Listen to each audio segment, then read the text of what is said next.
ஒரு சிறிய கிராமத்தில் ஒரு மனிதனும் அவன் மனைவியும் அவர்களுடைய சிறு மகனும் எளிமையாக ஆனால் மகிழ்ச்சியாக வாழ்ந்தனர். ஒரு நாள் அந்த மனிதன் வயல்களை உழும்போது ஒரு பளபளப்பான நாணயத்தைக் கண்டுபிடித்து அதை தன் மனைவியிடம் காட்டினான். அதை தங்களுக்காகச் செலவழிப்பதா அல்லது தங்கள் மகனின் எதிர்காலத்திற்காக சேமிப்பதா என்று விவாதித்தார்கள். நீண்ட யோசனைக்குப் பிறகு அந்தக் காசை பயன்படுத்தி மகனுக்கு கதை புத்தகம் வாங்க முடிவு செய்தனர். ஒவ்வொரு மாலையும் அவர்கள் ஒன்றாக கதைகளைப் படித்து அவரது கற்பனை மற்றும் கற்றலை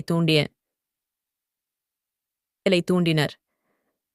பல ஆண்டுகளுக்குப் பிறகு அவர்களின் மகன் ஒரு புத்திசாலித்தனமான மற்றும் வெற்றிகரமான தனிநபராக வளர்ந்தார். அவருடைய சாதனைகளுக்கு பெற்றோரின் ஞானத்தை பாராட்டினார். அறிவு மற்றும் கல்வியில் முதலீடு செய்வது இறுதி பலன்களைத் தருகிறது என்பது கதையின் தார்மீகமாகும்.